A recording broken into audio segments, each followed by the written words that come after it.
confidence can be a fickle thing. You can be the source of the most confidence in yourself, but that also means you can be its worst enemy.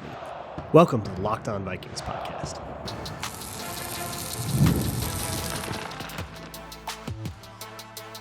You are Locked On Vikings, your daily Minnesota Vikings podcast, part of the Locked On Podcast Network, your team every day.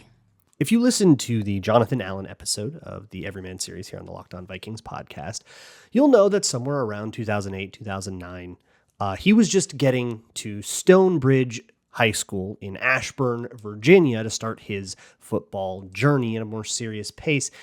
Around that same time, in that same town, a father was playing Madden with his son. A familiar scene. Dad plays and the kid gets an unplugged controller so he can play too. He's somewhere between 4 and 7 years old, and little does Dad know that this is going to spark a passion that will carve out the path of the rest of his life, at least so far. What's up, everybody? Welcome to the Locked On Vikings podcast, where we're always trying to learn something new. It's part of the Locked On Podcast Network, your team every day. And thank you so much for making Locked On Vikings your first listen of the day every single day. I appreciate you all so very much. Today's episode is brought to you by FanDuel. Right now, new customers can get $150 in bonus bets when your first $5 bet wins.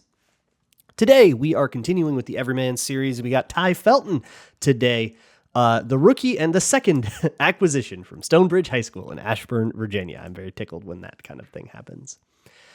Before we get started, a couple of quick things to mention. This week is going to be a little lighter on the Locked On Vikings podcast. There will be no Tuesday show. There will be no Thursday show. It's going to be a Monday, Wednesday, Friday kind of week. That's partially just due to the part of the news cycle we're in being a little bit slower, but also due to a couple of other things that I'm preparing for that you'll see the dividends of later on in the year. So please be patient with me for that. You'll still get 3 Minnesota football parties on this feed. And if you're the kind of person that just listens to the Locked On Vikings and not the football parties, this is a great week for you to go check them out. See if you like them. Let's continue on with the Everyman series on the Locked On Vikings podcast. We pick up with the Felton family. His father, Itiago, would play Madden, give his kid the controller. But this would cause him not only to fall in love with football, but kind of cement it in his mind as what he was like supposed to be doing. The joke goes that he was running as a kid before he could walk. So he got into football at the age of 7, pretty young for this, as a youth football stud, right? There was a group of these kids that would play in all these youth leagues, and eventually they got together and turned into like a travel youth football team, which was a little bit more serious. And those people became friends for life. They're all still friends. He was a skinny running back to start, which was kind of funny because of what would end up happening in high school. But before that, there was this like brief blip, which I think is kind of telling for just the way that football just grips these kids in a way that like other sports can be fun, but something is so like different and special and passionate about football. So he's in middle school and he decides, hey, Dad, I want to play basketball this year. It turns out that this would be a phase. Who among us in middle school got into something that then we didn't touch again? But you could kind of speculate on why this didn't work out. You could speculate that the middle school basketball team was 0-10 and you didn't like that. You could speculate that it just didn't quite grip him the same way football did. But as the story goes, one Friday night, they decide to go to a Stonebridge game. Unfortunately, this was not a Jonathan Allen game. They're just a little bit too far apart in age for that to be the perfect story beat that I want it to be. If I were making a movie, I might fudge it. But either way, he goes to a Stonebridge game, hyped up rivalry game, the drums, the brisk, cool fall air, and the atmosphere and the level of play that you get at Stonebridge High School is there's this like prestige to it in this town. This sort of grandeur that just gets its hooks right back in him. And he's like, yeah, I want to play football now again. But the thing about Stonebridge High School is it is a wing tee offense. So for a guy like Ty Felton, who you would think of as like a slot receiver, it's a little weird. Now, look, in all the youth leagues, he played running back. Is just like a skinny running back for his age. But he had to find ways to be useful. This was not the kind of thing that you might know him for if you followed him really closely at Maryland, where it was a lot of curls and hitches and like these bubble screens and the spread offense stuff. No. This is like a jet sweep at best, or you are getting in a 3-point stance and you're blocking someone. And it taught Ty Felton a very important lesson, which is, there is no bad way to help the team. I think a lot of kids that don't make it as far as Ty Felton has will get in their heads about like, oh no, I don't do that, right? If you're a receiver and you go, yeah, but I'm a receiver, I don't block, I don't do that, or yeah, I don't play special teams. I'm the star. I don't play special teams, and that sort of refusal to consider it as an option, this thought that special teams is like somehow lesser and I'm too big for it, will stop you from making it at whatever your next level is. If you're thinking about it that way going into college, or maybe even thinking of it that way going into the pros, you can go from being the superstar at your school to not making your team your rookie year of NFL because you aren't like really willing to engage in special teams other than just going and doing the drills because the coach told you to. You're not willing to embrace it. And this is sort of the lesson that Ty Felton learns, that there are so many different things that he can do, even as a player that has a pretty specialized build. He's small, he's fast, and you would think that would be like a narrow skill set, but what he can do for a team, there's a lot of different creative ways to figure it out, even in a fairly narrow offense like the wing T. The wing T prides itself on doing a few things and doing them really well, and yet there's still all this room for flexibility. This is the kind of offense, you would find a few years ago, you would have found Jonathan Allen lining up as a sniffer in this offense. They would much rather have defensive linemen on the field than go run some like spread passing 7-on-7 concept. But still, because of all of that extra stuff that he would do, hey, I'm going to take a jet sweep. I'm going to line up at H-back and run the ball. Maybe I will run a route and catch a pass every once in a while, or I'll line up and block and I'll do whatever, coach. Because he does all this stuff, and with this relentlessness and, of course, an NFL pedigree of athleticism in a high school environment, he's going to get a lot of attention from all of the kind of area high schools, Virginia Tech, Maryland, of course, and he'll end up actually committing to Virginia Tech. But the unfortunate thing is you never really get to know when everything is going to get turned upside down. And for Ty Felton, it comes at maybe the worst time it possibly could have. That'll be next on Locked On Vikings. Today's episode of Locked On Vikings is brought to you by FanDuel. It is summer, and that means it is the time for summer sports. We got baseball under the lights, we got golf every weekend, soccer, or even NFL futures, and FanDuel is the best way to make every game even more exciting. You can track all your favorite matchups, and they have daily promotions on everything going on. Just because it's June, July, and football is out of the national consciousness doesn't mean that there's all kinds of great sports stuff and betting action going on at FanDuel. You can, of course, check out if the Vikings are going to win 8.5 games or not. Do you think they're going to have a winning record or a losing record? You can make that gamble at FanDuel and all kinds of much crazier stuff. Same game parlays, big giant futures. You got yardage stuff. I think it's 35, 50 yards passing for JJ McCarthy. I think that's his line. So go check all that out at FanDuel. And if you're new, you can bet $5 and get $150 in bonus bets if your first bet wins. Open the FanDuel app today or visit FanDuel.com/lockedon to get started. Like I said at the beginning, confidence is a very, very fickle thing. It is tenuous in a lot of people, and in some people it's completely unshakable until it is shaken. Ty Felton has been described by his coaches. By the way, the primary sources for this episode are a Star Tribune article by Andrew Kramer, a sort of derivative piece off of that at Vikings.com, and a write-up from Matthew Collar at Purple Insider about something I'm going to get to later. And I'll link all of that in the show notes. But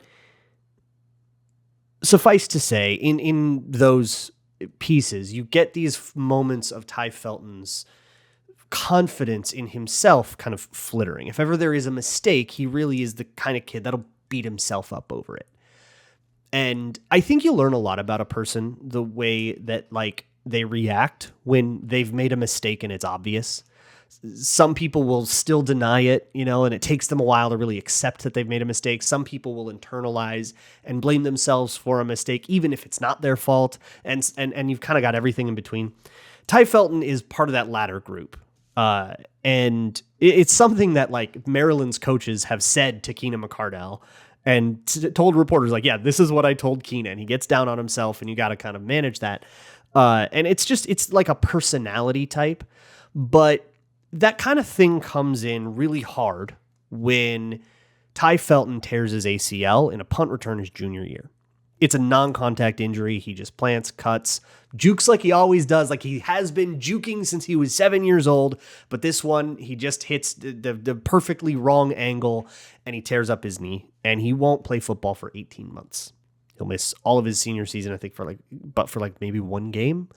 And it completely nukes his college recruiting. Virginia Tech, which had offered a scholarship, rescinds that offer, which Ty Felton takes very hard. That one really hurts him because he really wanted to go there. He felt really loved. And then the second he was, not quite available exactly anymore in a world like he was back from this ACL by the time he actually enrolled and started playing in college. So it was like almost this abundance of caution from Virginia Tech. And it's like, wow, you really were like that hair trigger ready to give up on me just because I'm like maybe not going to be ready for week 1 of camp, but I'm still like, this is a 4-year program, man. I get it. Like I get the frustration there. And for Ty Felton, his confidence slips. It becomes, what did I do wrong? Could I have cut on that punt differently? Have I not rehabbed right? Did I not message right? Like what did I do wrong? Maryland will end up being the destination, of course. And amidst all of this, he'll actually enroll early in Maryland. He had always did great in the classroom on much pressure from his parents. He enrolls early at Maryland and immediately is confronted with a whole different kind of challenge, which is that he is a wing T player who's about to go play in a spread offense. So all of those different little ways to contribute, suddenly your skill set has to be a little different. And Maryland knows this and loves the idea of him in this skill set, but now there's a learning curve.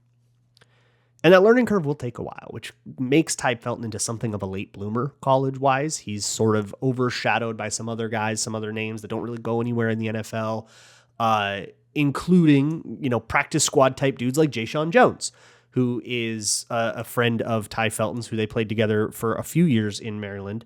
And Jayshon Jones was like the leading receiver in Maryland in 23. So he ends up getting his NFL opportunity and he's doing his thing.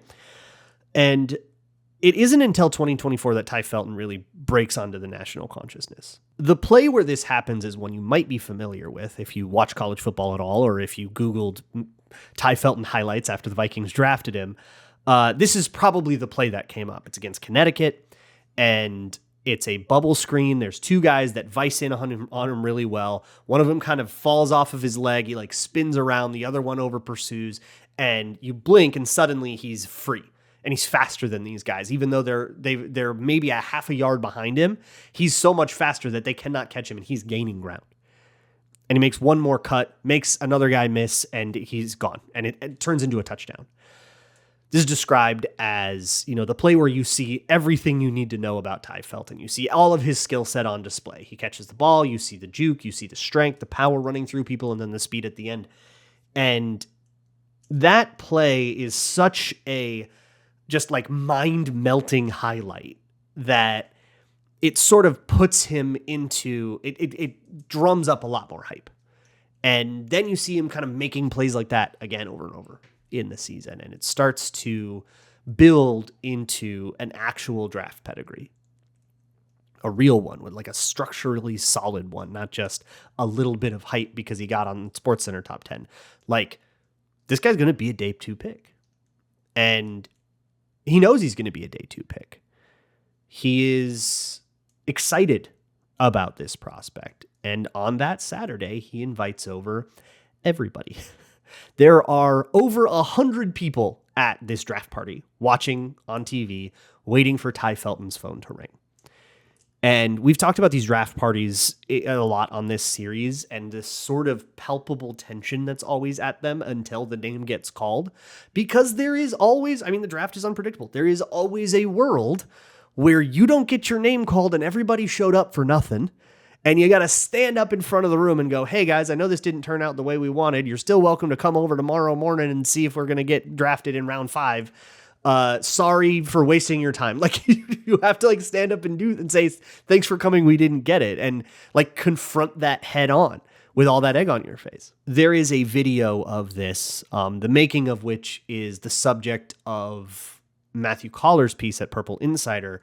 I think it's the Maryland's like film program did it. A guy named Albert Tong, that does like a full on like 15-ish minute documentary piece on Ty Felton and his journey to get to this point in the ACL tear and the Virginia Tech and Maryland things, growing up in Ashburn, Virginia, and up to this point. And he's got a camera and a mic on Ty, and I think it's a lav mic on Ty Felton, because when he steps out at a certain point in the night to go talk to somebody in his car, you get crisp audio of it. So we have this really like inside look at the emotional journey of a guy who realizes he's falling further than he thought in the draft. Ty Felton, after round 2 kind of wraps up, is when people start kind of holding their breath, right? Rounds 1, round 2, he didn't really think. But round 3, this is when he's supposed to go. And everybody's doing the math of, well, the Raiders need one and the Jaguars, and if they trade in, and then that gets rid of one pick from a team that wasn't going to take Ty. And, here's the teams I talked to, and when are they going to go? And you get this sense that they had kind of done the math and thought, okay, I think the Raiders are the team that would take him, because there's this guy that needs to go that's going to be above him. There's this guy that needs to go, and then the Raiders need a receiver, and he's going to be the next receiver off the board. And then the Raiders don't take him. And then the next team doesn't take him. And you can feel, it's such a great piece, because you can just feel the air completely leave the room every time a name is called that isn't his.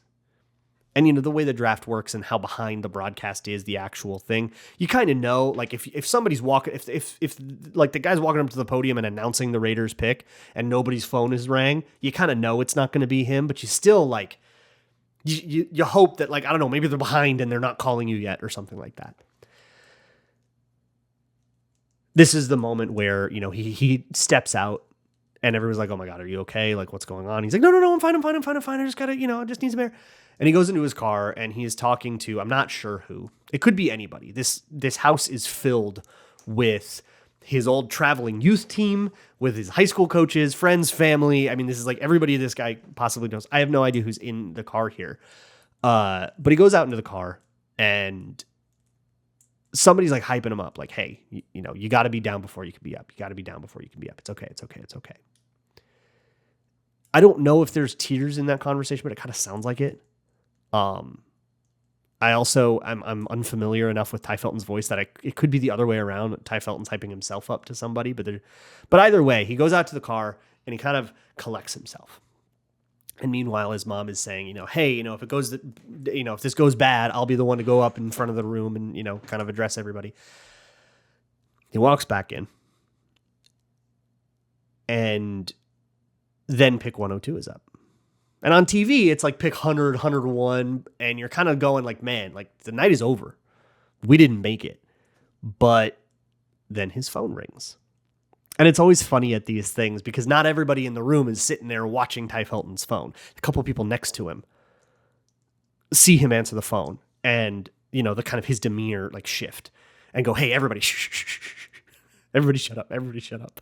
This might be it. It's Kwesi, it's Kevin O'Connell, it's Keenan McCardell, Wes Phillips, etc. And he holds it together, He's got a couple of fun little cocky lines that he drops, which I appreciate. And then the room goes absolutely nuts. And then there's this video that you may have seen on like Ty Felton's social media of him actually recording the TV as his name gets called, as the broadcast finally catches up to what's happening and the room erupts. And you think through like that confidence thing, you know, the ACL trying to learn the spread and all the different like challenges that he's had to overcome to get here. And yet the hardest one is yet to come because the NFL is unlike anything any of these young guys have ever experienced. That'll be next on Locked On Vikings.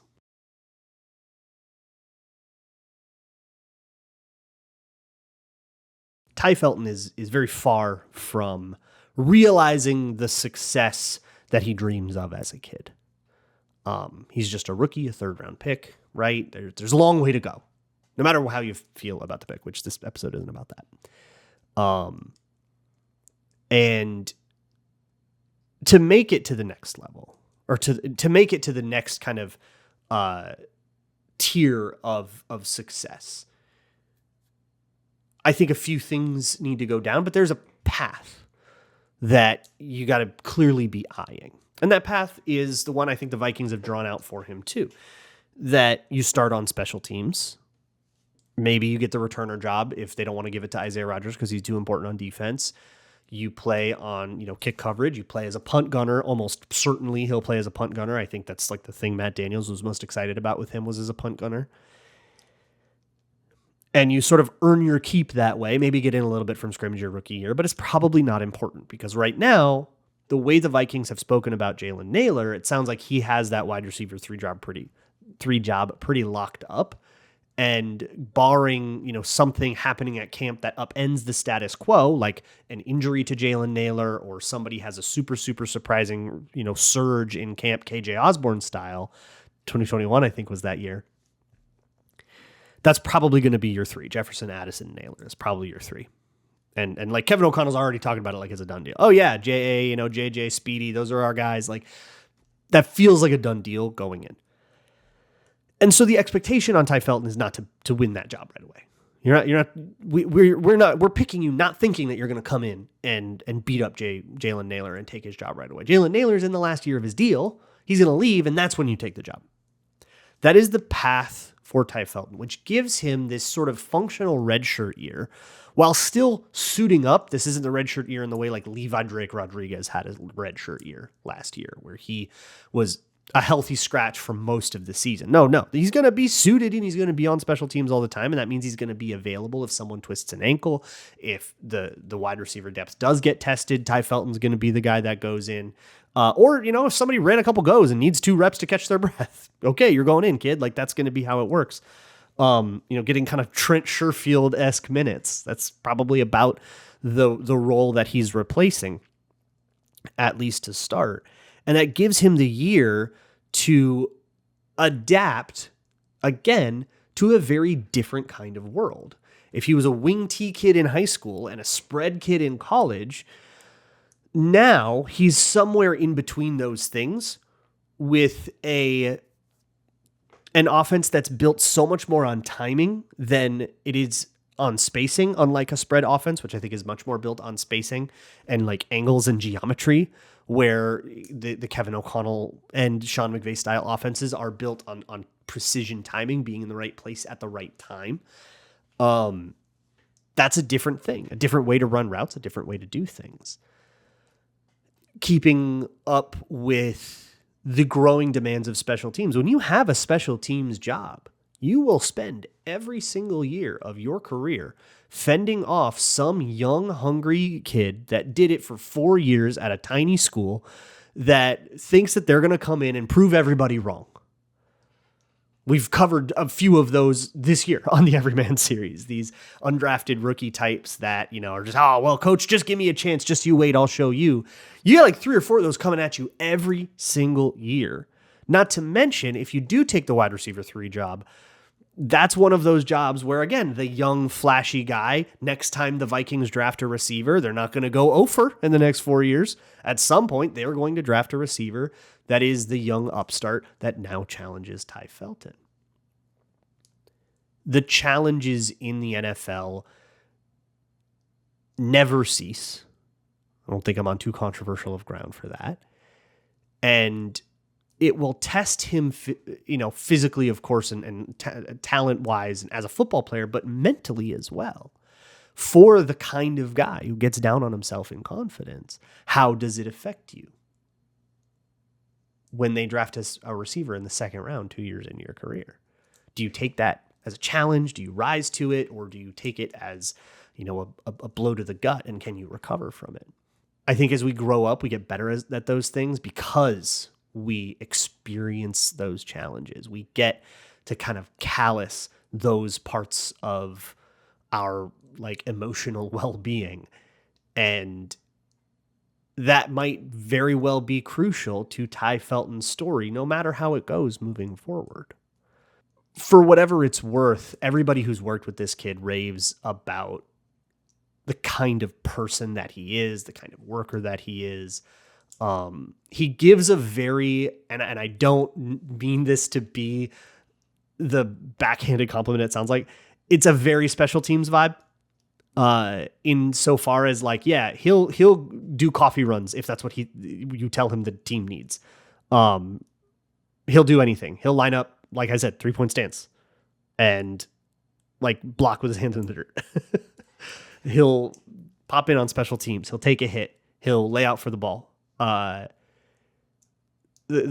grades were always good. The attitude was always good. And maybe even to a fault, never the kind of kid to blame his teammates for when something went wrong. Maybe even too much, right? Either way, the kind of story, and this is one, I talk about when the credits roll on the movie, they very much have not rolled yet on this one. I think the defining moment of Ty Felton's career happens in the pros for one reason or another. And I think that story is set up very much to determine itself, not this year, but in the next couple. And I'm sure we'll have plenty to say about that, whatever it is, whenever it happens. But it is always fun to kind of feel that you're in chapter 6 of someone's 10-chapter book, and to just be able to sit back and watch where it goes. I will talk to you all on Wednesday. And as always, Skull.